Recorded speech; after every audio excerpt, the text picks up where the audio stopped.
Kremļa principiālais lēmums par plaša mēroga mobilizācijas veikšanu jau ir pieņemts, un tā tiks īstenota pēc Valsts domas vēlēšanām septembrī. Krievijas Federācijas Valsts domas deputāts Andrejs Guruļevs, kurš iepriekš bija Aizsardzības un drošības komitejas loceklis, oficiāli paziņoja, ka rudenī Krievijā tiks izsludināta jauna mobilizācija.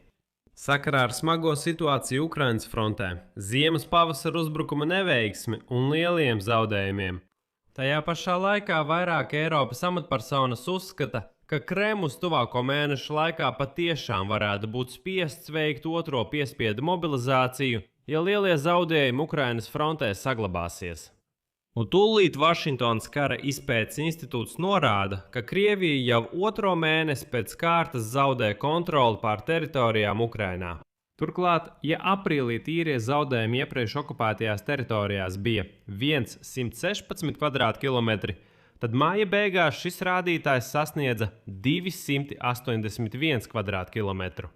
Tātad tendence Krievijai ir vienkārši šausminoša. Tāpēc Vladimirs Putins steidzas vai no ar raķešu uzbrukumiem piespiest Ukrainu kapitulēt, vai arī izsludināt mobilizāciju, bet jau pēc vēlēšanām septembrī.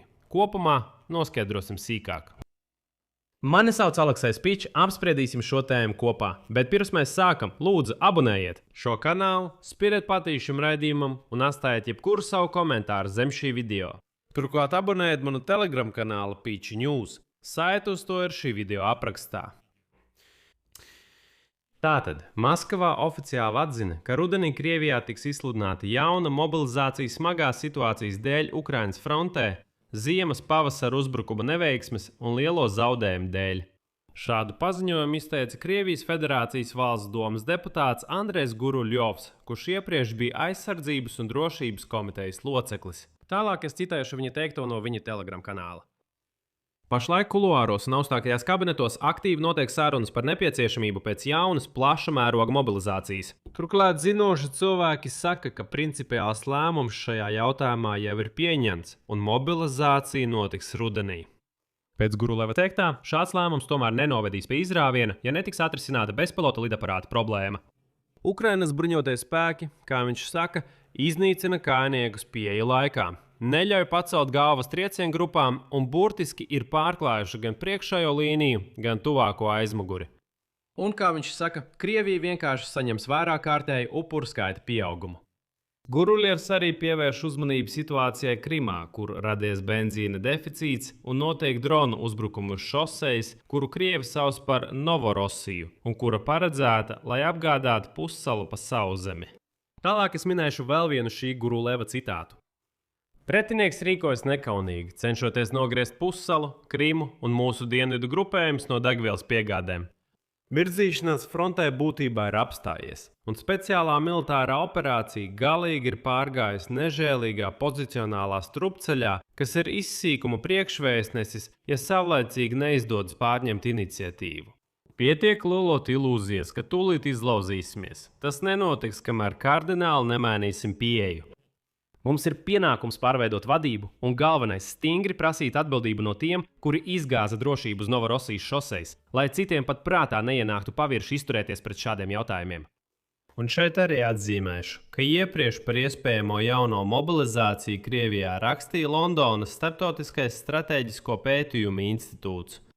Ziņojumā ar nosaukumu Gaidāmā krīze Krievijas politiskajā ekonomikā institūts pievērs uzmanību tam, ka pašreizējās iespējas finansēt kaujas darbības un papildināt Ukrainā karojošo grupējumu ir tuvu izsīkumam, un Kremlis stāv fundamentāls izvēles priekšā.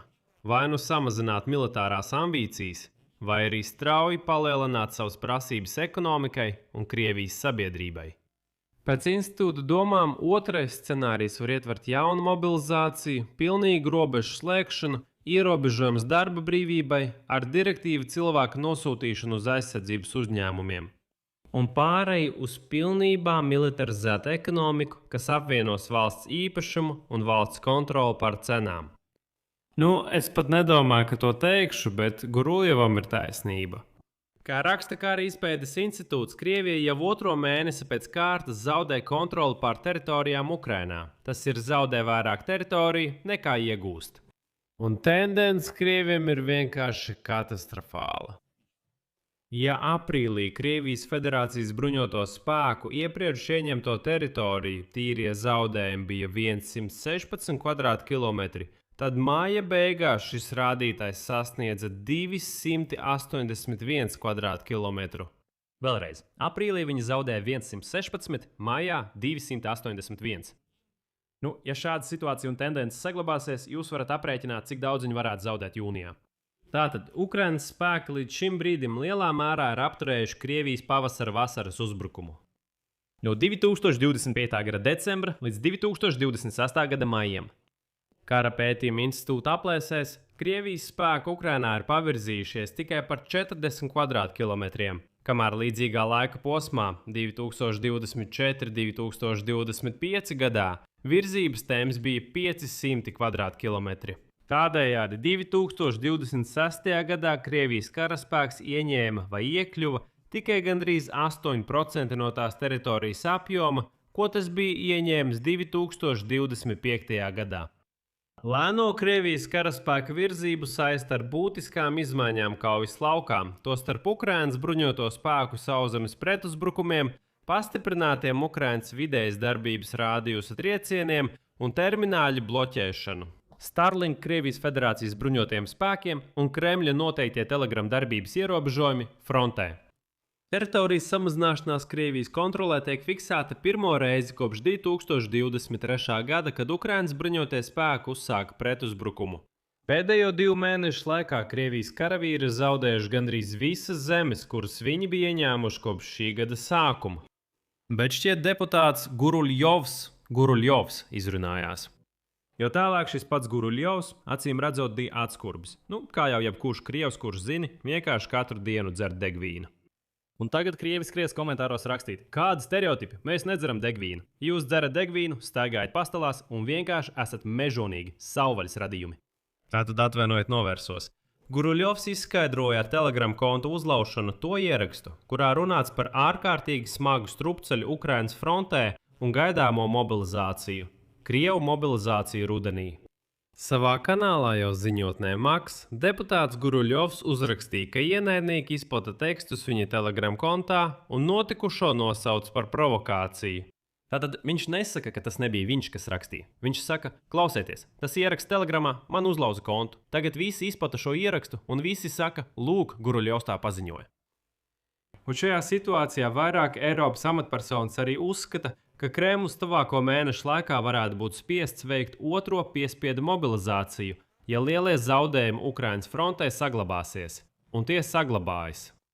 Pēc Washington Post sarunu biedru teiktā, Eiropā par iespējamo mobilizācijas laiku tiek uzskatīts periods pēc septembrī paredzētajām vēlēšanām valsts domē. Tomēr šo viedokli ne visi atbalsta. Citi Eiropas amatpersonas uzskata, ka Kremlis visticamāk apturēs militāro kampaņu, nevis izšķirsies par politiski riskantu soli.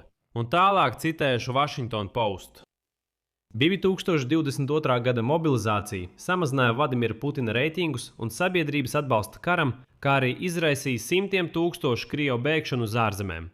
Krievija var paņemt pauzi, jo kara uzturēšana pašreizējā formā kļūst neiespējama. Kremlis stāv fundamentāls izvēles priekšā.